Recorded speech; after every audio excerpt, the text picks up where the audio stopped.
Today on Reparations in Action. This war of independence against Britain by U.S. slaveholders. They did not want Britain to be able to have the power to say whether they would have control over African human beings or not. You're listening to Reparations in Action. Reparations now! Uhuru.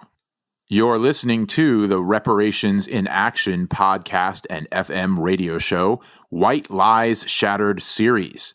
My name is Jamie Simpson. Reparations in Action is a program of white solidarity with Black power. Currently, we are in a series exposing the insidious lies we tell ourselves as white or European people about the nature and origin of America and the current social system.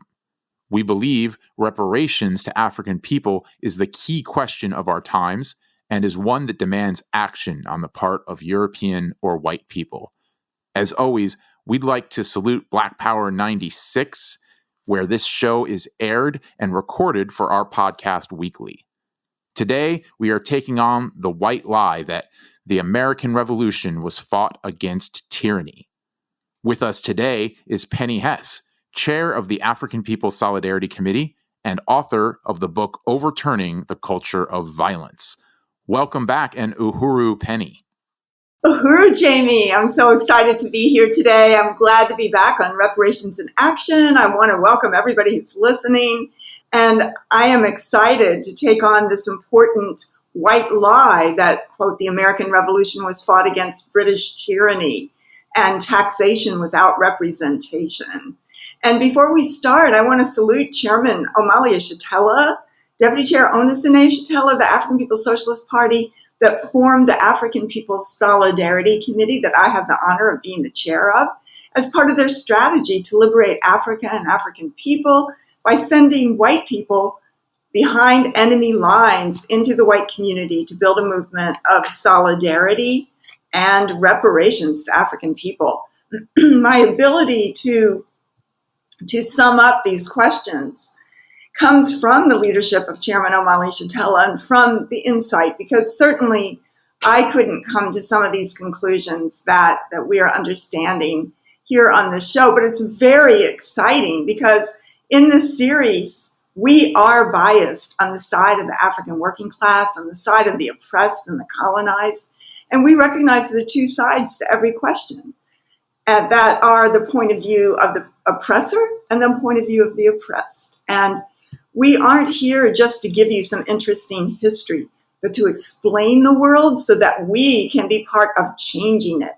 Everything that you're hearing about should want you to take up the struggle and join in the movement for reparations to African people. So we use African internationalism, a theory of practice that was created by Chairman Omali Yeshitela and the African People's Socialist Party to analyze the world as it really is and to inspire us to get out there and actually be part of changing it.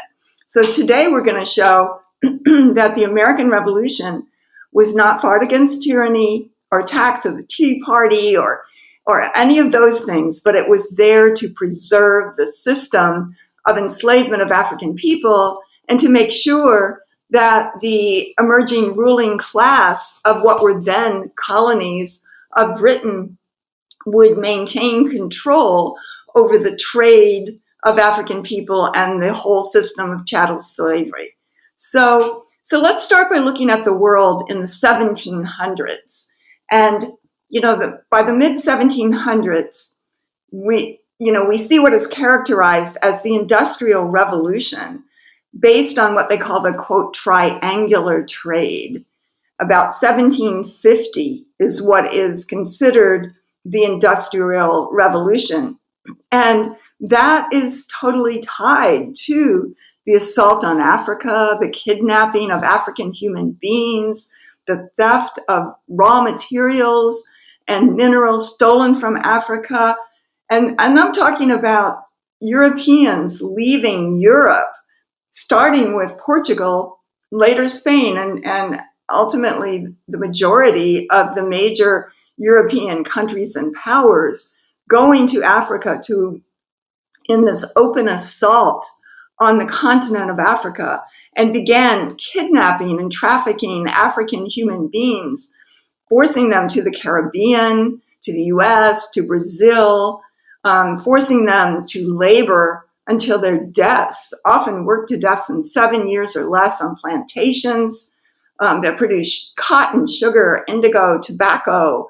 And these products were then transported to Britain and Europe and other parts of Europe for processing and manufacturing. This created factories, shipbuilding, just cotton milling and other kinds of factories that processed these products that were being forcibly produced by enslaved African people.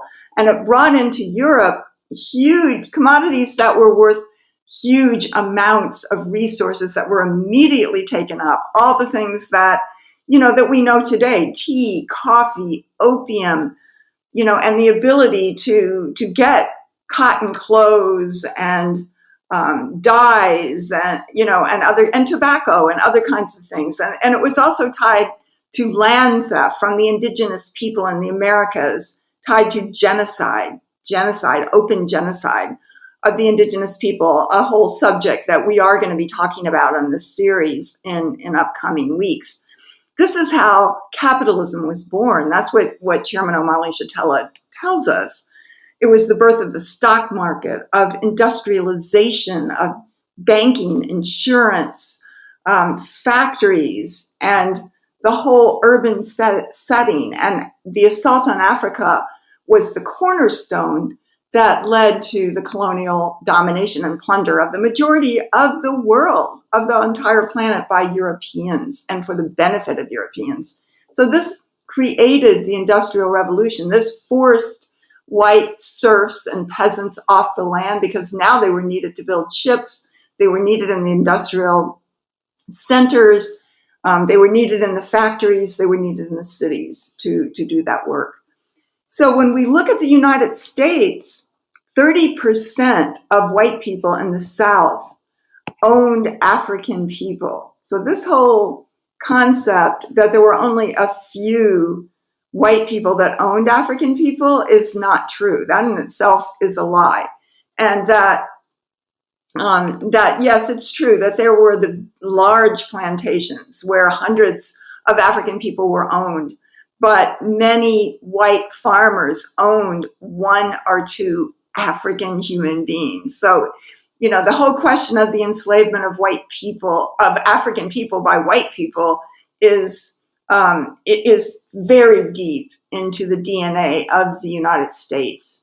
And for white farmers or poorer white people, investment into purchasing an African human being was an investment that they needed for their future, for their lives, for their whole economic infrastructure.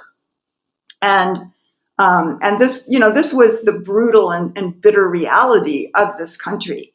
So in the North, New York, Boston, and other places were also completely tied to the enslavement of African people. It is completely false to say that only the South was dependent on the enslavement of African people. There's a tremendous book that I recommend for everybody to read, and it's called How the North Promoted, Prolonged, and Profited from Slavery.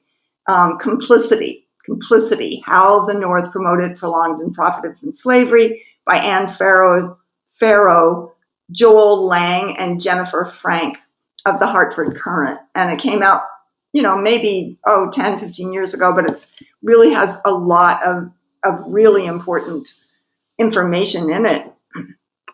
And, it's laying out how the cities of New York and Boston and other places were completely tied to the products and commodities produced by enslaved African people.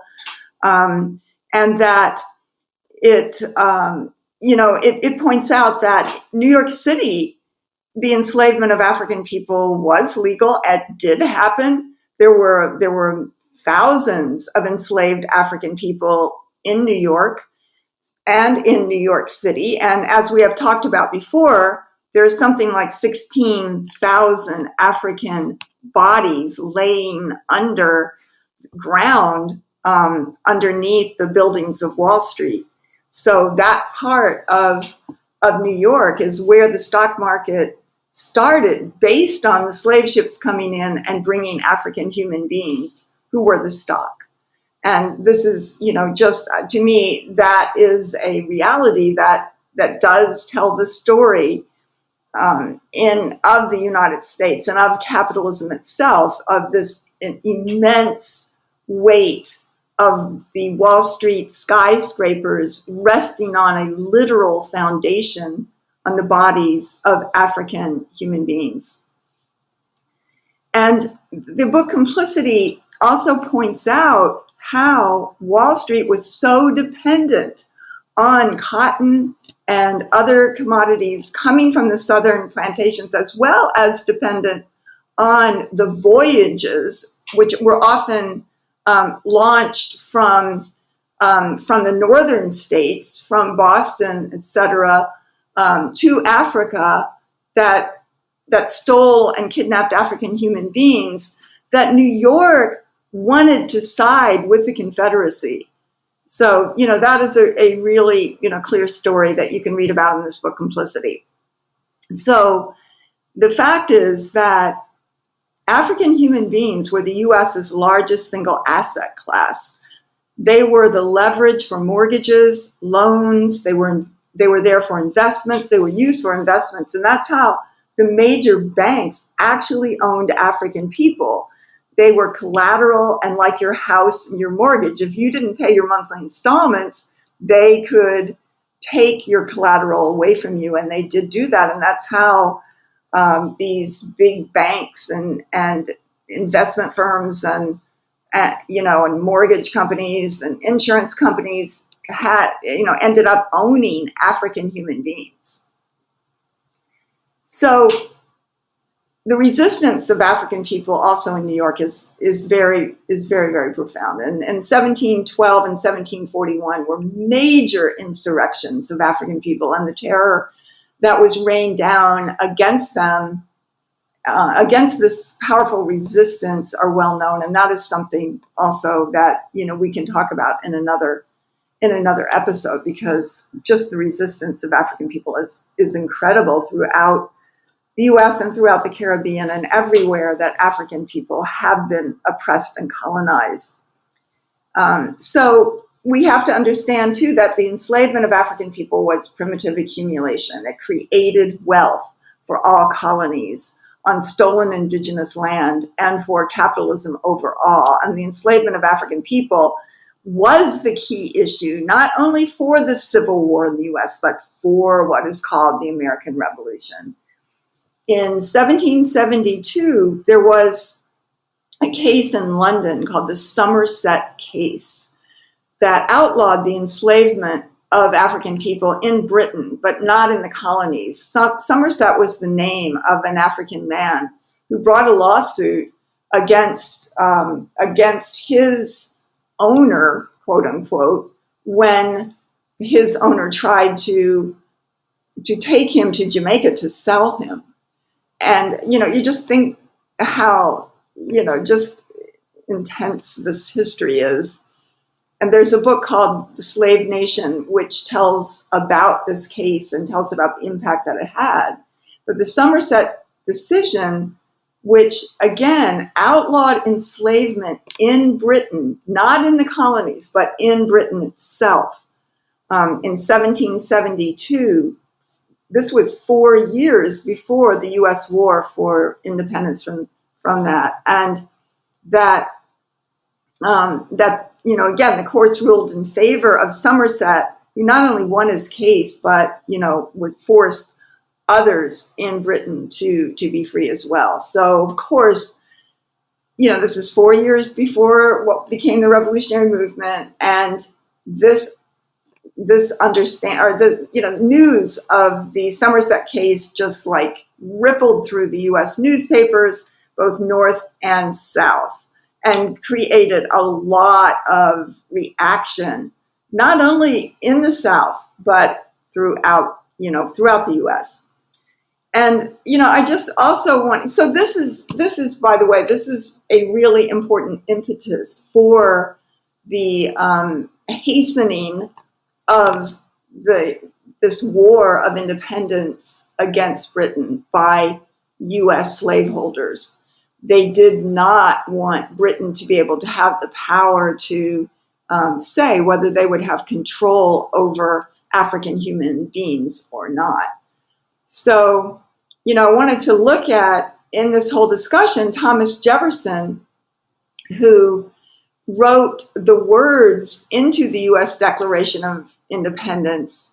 His statement was, all men are created equal. And Thomas Jefferson is put forward by liberals as this great kind of philosopher of democracy and who, just of liberalism and, just brilliant. And he's still put forward today, even though it's been very much exposed that Thomas Jefferson owned over 600 people during his lifetime.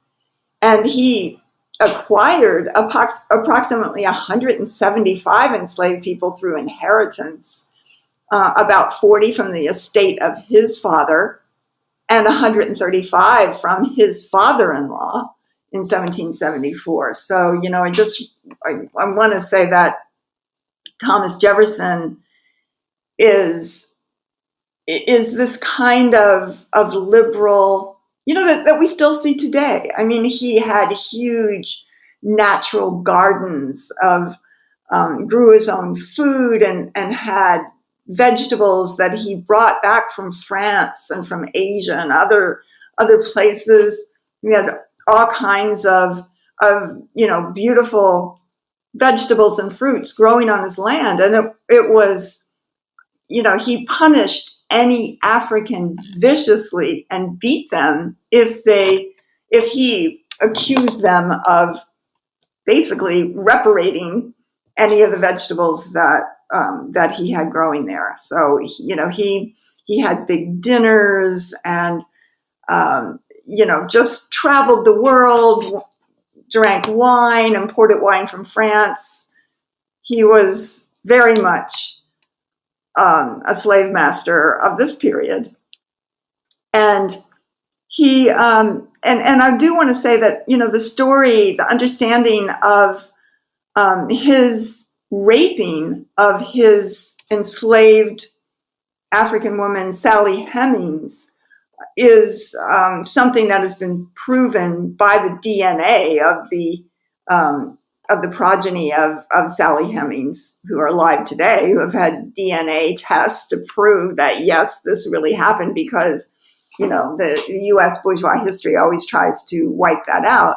And just recently, there's been articles in papers saying that archaeologists just uncovered this tiny bedroom at Monticello, Jefferson's plantation in Virginia, that was right next to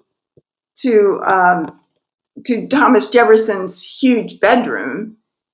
That was a little tiny room, no windows, but it had a doorway to his bedroom. And that's where she had to live with all of his children that she mothered. And so, this is there. We see how brutal that he was a pedophile. She was 13 years old when he began raping her and, carrying out this, this colonial terror against her that went throughout her entire life, and then kept her in this little dungeon where she had her babies.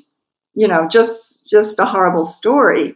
But there's a really, really deep article that was published in Smithsonian Magazine in 2012, and it's called The Dark Side of Thomas Jefferson. I just really want to talk about that because Thomas Jefferson is a, quote, founding father. Again, he's the one that wrote All Men Are Created Equal, which had in it an implication that enslaved African people were going to be freed, that, that the U.S. was, or that this new country, now freed and independent from British colonialism, was going to free African people.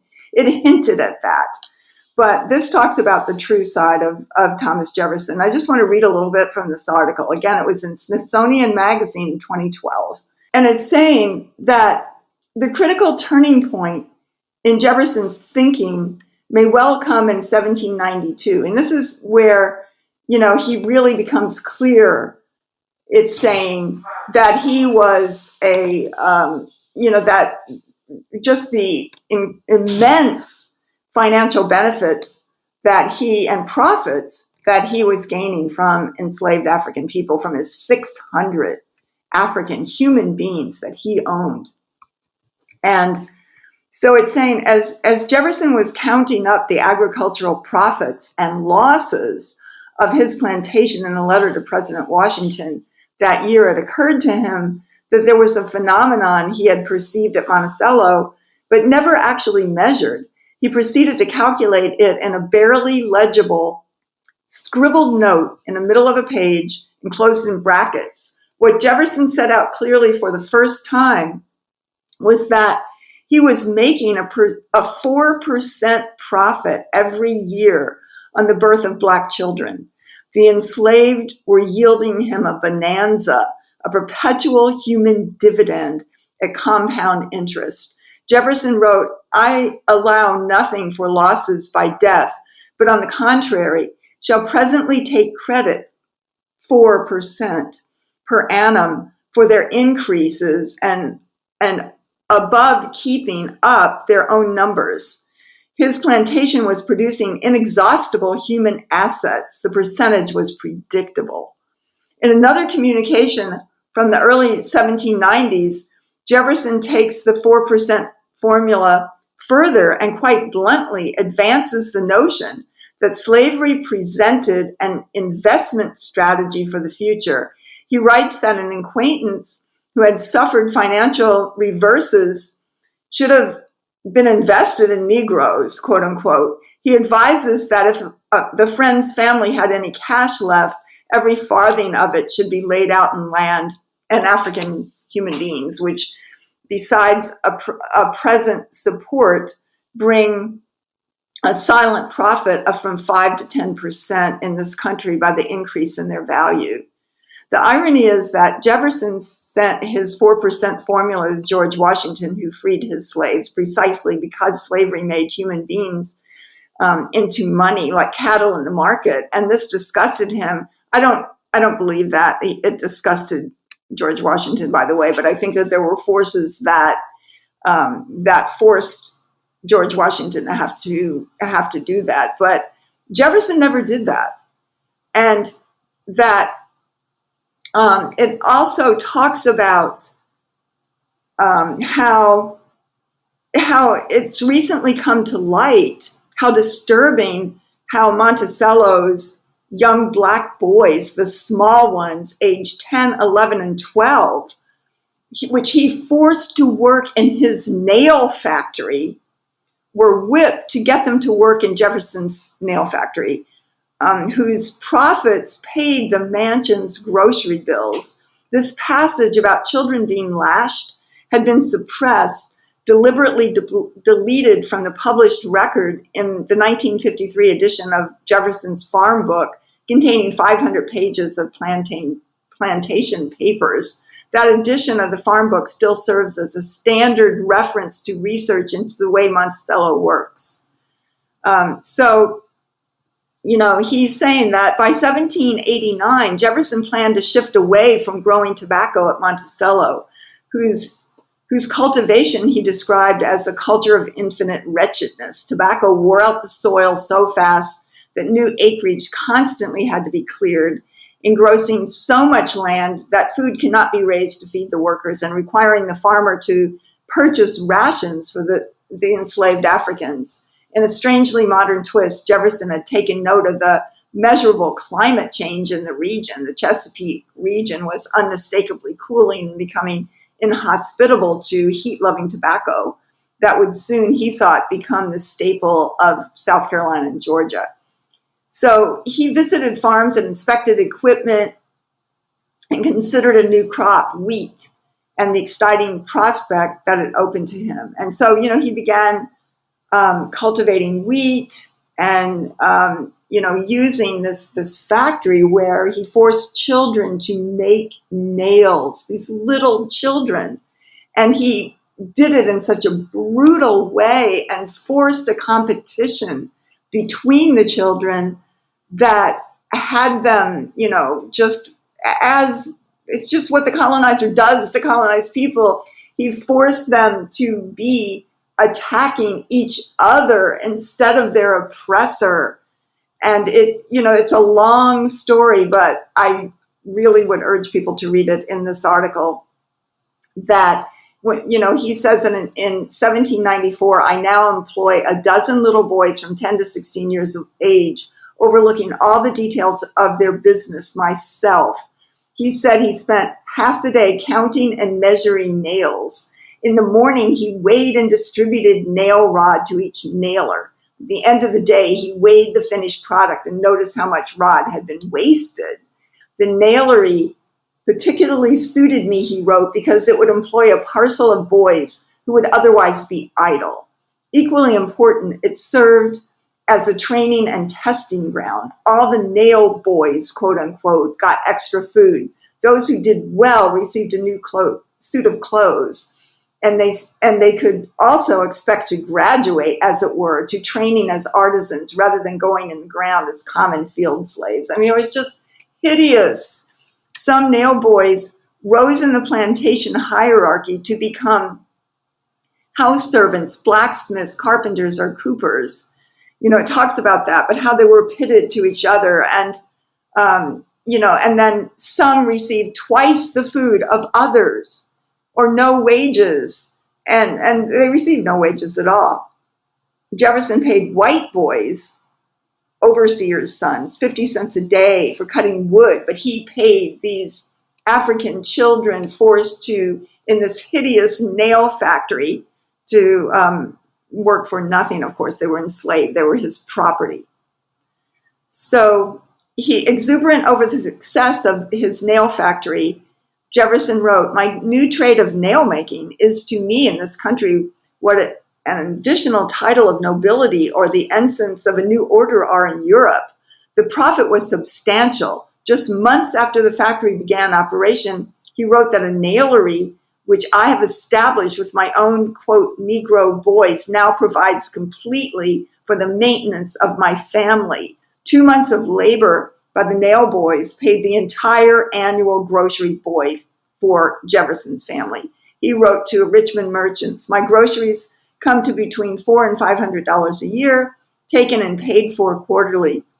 The best resource of quarterly payment is in my power is nails, of which I make enough every fortnight to pay a quarter's bill."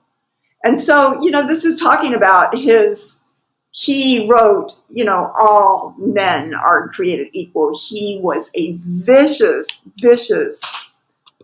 slave master, an example of, just the colonizer nation and just this hideous world that we live in under U.S. imperialism and capitalism that is based on the just this pedestal on the backs of African human beings and what that has meant.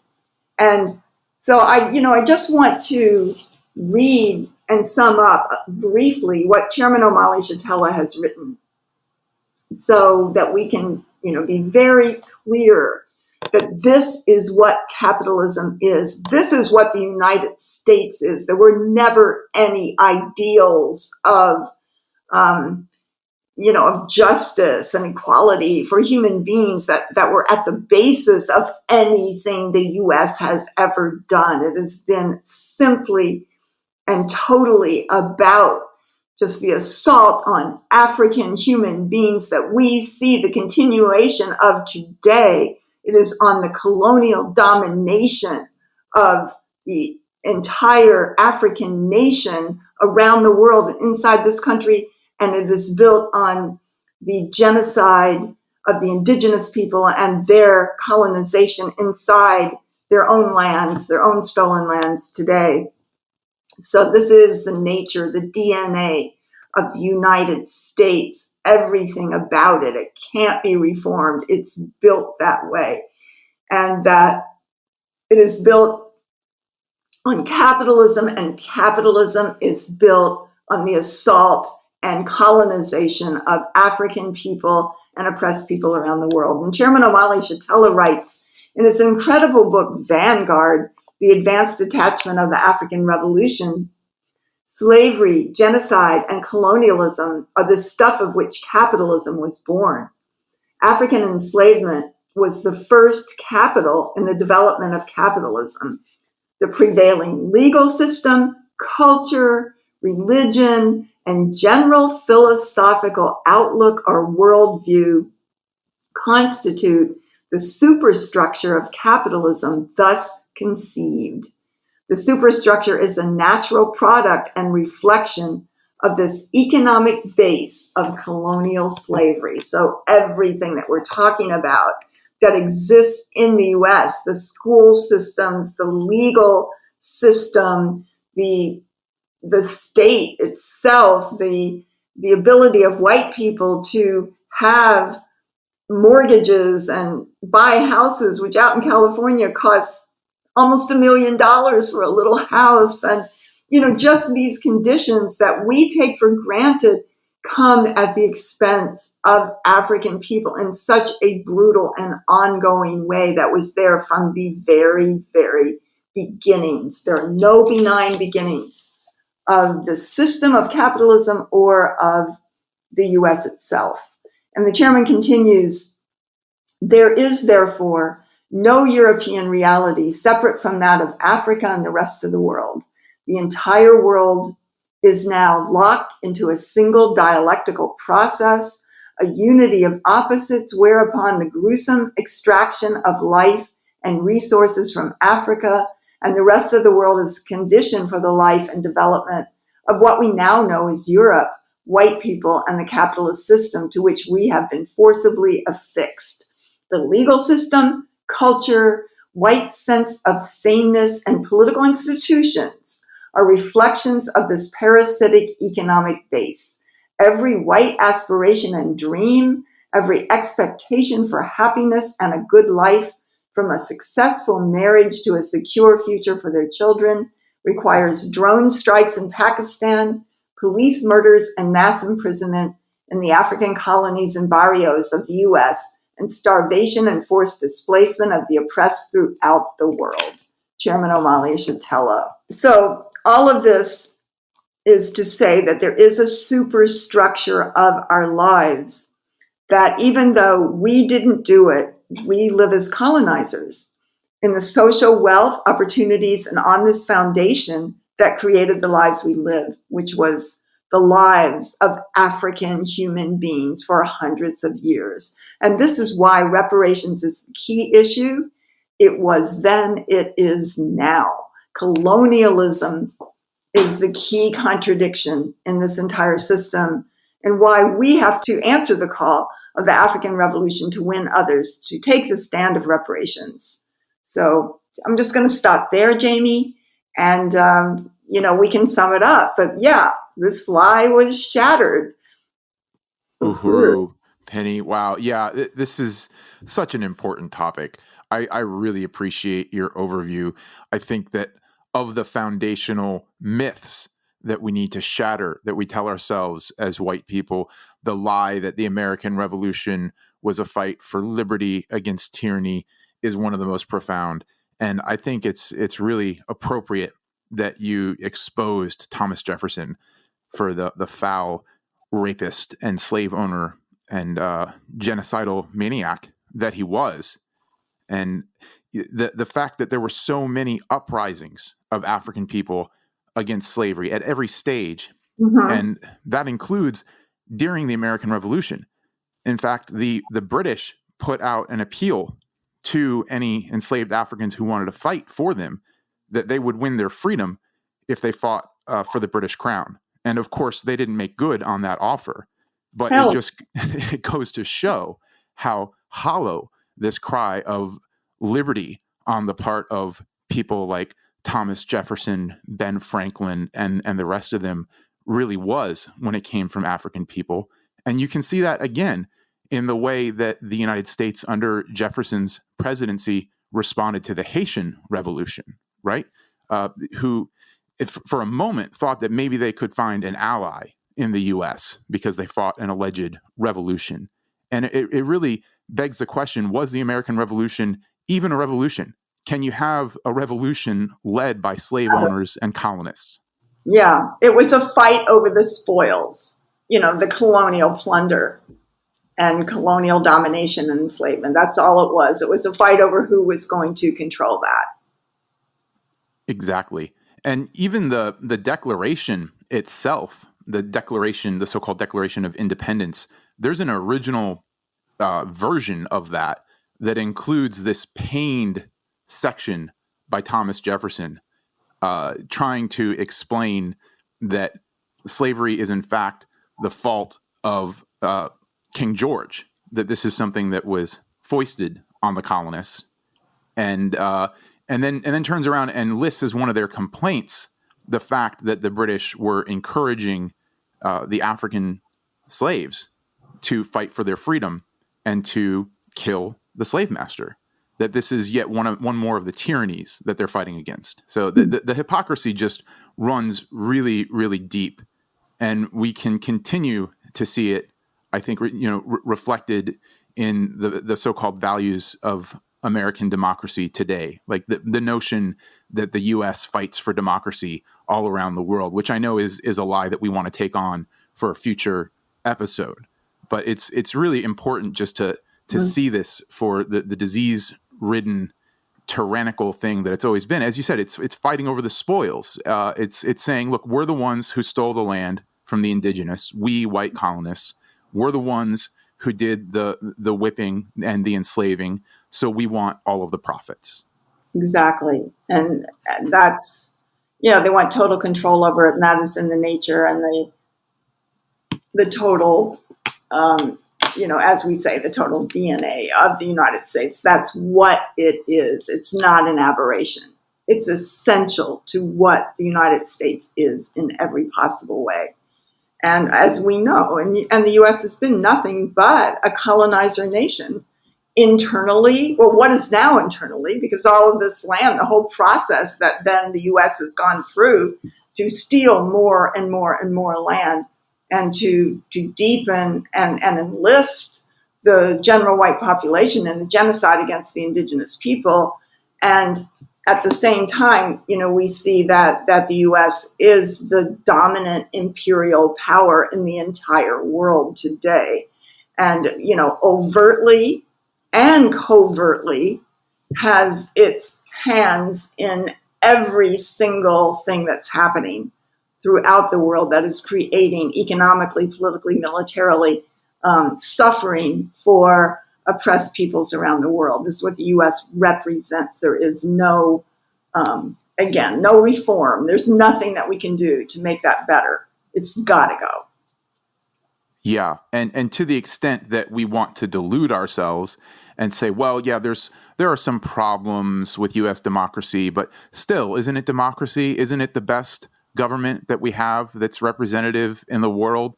Then we're not going to be able to remedy any of these contradictions and unite with actual freedom in the world, which is represented by African people fighting for their freedom, by indigenous people fighting for their freedom. And it becomes really cynical, this notion of American democracy. African people have never experienced democracy in this hemisphere. And certainly neither have indigenous people. And so when you're talking about the question of the indigenous, I think it's interesting. I believe it was in the book Lies My Teacher Told Me, and I'm forgetting the name of the author right now. Maybe you could help me with that, Penny. But one of the points that he makes in that book is that the number of wars fought against the indigenous far outstrips any fighting against British imperialism by the U.S. colonists. I mean, that was the main struggle. The manifest destiny question, the slaughter of the indigenous people. Yes, and St. Louis, where I am, was the launching ground for that, the staging ground for all of what was called the Indian Wars, which were wars of genocide against the indigenous people. And that's the incredible book called The Broken Heart of America, The History of St. Louis is just wow.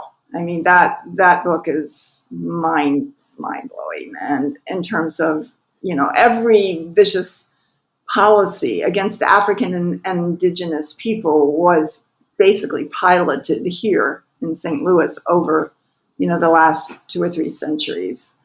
So, yeah, there is no democracy for African people. There is whatever the colonial government will do to them. And that, when we look at the George Floyd trial, which is going, now the jury is deliberating, and we're waiting to see the outcome of that. But either way, we know it's a colonial decision, and it's not a decision made by the African population of this country. It is something that colonialism decides at their expense to whatever is the advantage for the colonial state at any given time.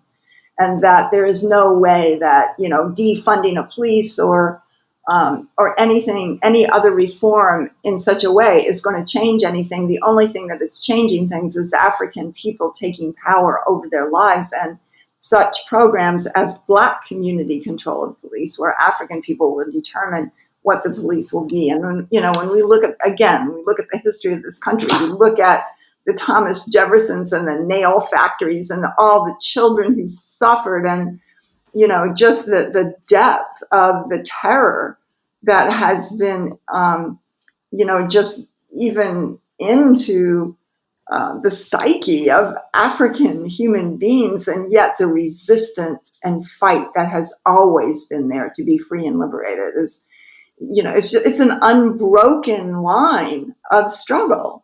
And this is why we have to know this history. We have to know that this is how it started. There is this liberal lie that there was, somehow it was better. We should go back to how it used to be because it was better in the old days. No, well, ask the indigenous people that. Ask the millions of slaughtered African people that. No, that is a complete lie. And it's the resistance of African people who has even brought these questions out and forced them onto the agenda, in today's world. Yeah, and that's borne out by the number of rebellions that we see in just in the founding years of the U.S. colonies. You see the Stono Rebellion in 1739. You mentioned the New York Rebellion of 1741. There was Gabriel's Conspiracy in 1800. And that's an African who was born prophetically in 1776 and actually believed that somehow white workers were going to eventually rally to African people. And of course, he was executed with all the courageous Africans who rose up along with him. You've got the German Coast Uprising of 1811. And if I'm not mistaken, even the War of 1812 and the burning of the U.S. Capitol, there was a major role played by Africans resisting in burning the Capitol. And then Nat Turner's Rebellion in 1831. Because, that's been raised after January 6th of this year. Oh, well, the Capitol was stormed in 1812, and that was a really, really important thing. And one thing about the War of 1812 was the leadership of Tecumseh, who was the brilliant genius of indigenous leader, militarily and politically, who was fighting for a confederation of all indigenous people and for actual land. And, unfortunately, he aligned himself with the British, and he, of course, they're colonizers of, the first cut. And it was, he was killed in that, but he was an incredible leader. I do want to tell his story at some time on this series. So, just the brilliance and the resistance and the endless fight of African, indigenous, and colonized people to be free, to control their lives. And that the struggle that is still going on today. And this is what, in the Uhuru movement, the African People's Socialist Party is fighting unabashedly for power, for return of resources, not against racism. What, the chairman calls that, a self-defeating waste of time. And we can see that in, in just what we've talked about. Why would the question be to fight against racism when the fight must be for power? And that's what the Uhuru movement is about. And I am in genuine solidarity with that. And I believe that reparations are due. And that's how we, make our self-criticism to African people, and how we join the people on the planet Earth instead of being the U.S. government's, military force, whether inside this country or someplace else. Wow. And what better response than reparations to what we're seeing right now with the horror, the humiliation of the murder of George Floyd, of Adam Toledo, and Durante Wright. I mean, when you see this trial unfolding, where they're trying to convince you, if not that somehow it was justified, that George Floyd brought his horrific murder on himself. That's one colonial lie. But another colonial lie is, like you're saying, that it's an aberration, that what you're looking at in the murder of George Floyd is somehow not characteristic of policing in the U.S. and the wider white world, that this is one bad apple, when the reality is that kind of torture, is that kind of murder and street level execution is exactly what colonialism is and always has been about. Even the New York Times did an article a day or so ago saying that 3 people a day have been killed by the police since the beginning of the trial, of Chauvin's trial. And, and the majority of them are African or Mexican or Indigenous. So, they're just showing that. What would that be if not colonialism? Yeah. It's time that we took an honest look at this, that leads us to the revolutionary conclusion that this has to end, and reparations is how we can step up and end it as white people, because the other solutions are like trying to dress up Thomas Jefferson as a freedom fighter, right? It's just it becomes a sick, obscene kind of parody of freedom, rather than anything actually in the interests of liberty. So I really appreciate your overview, Penny, and I think that this is a topic we should continue to come back to, because it goes so very deep to white identity, to the notion of what we think we are. That the American Revolution was a fight for liberty against tyranny, and I think that it's so important to rip these lies up with the truth, even when it's difficult, because it allows us to see real heroes, the real freedom fighters like Tecumseh, like Nat Turner, like Harriet Tubman, like Malcolm X. There are so many of them. And what's wrong with having a notion of freedom that is based on a real fight for liberation? That's the kind of struggle I want to be associated with. Uhuru. Well, I think we can officially call this lie that the American Revolution was a fight for liberty against tyranny shattered once and for all. Uhuru. You're listening to Reparations in Action. Reparations now! This has been an episode of Reparations in Action, the White Lies Shattered series, a biased podcast of white solidarity with Black power. My name is Jamie Simpson. This episode was engineered by Marcel Marius, who also composed our theme music. The show is researched and produced by Penny Hess, Jesse Neville, and Lisa Watson from the Black Power 96.3 FM studio in St. Petersburg, Florida.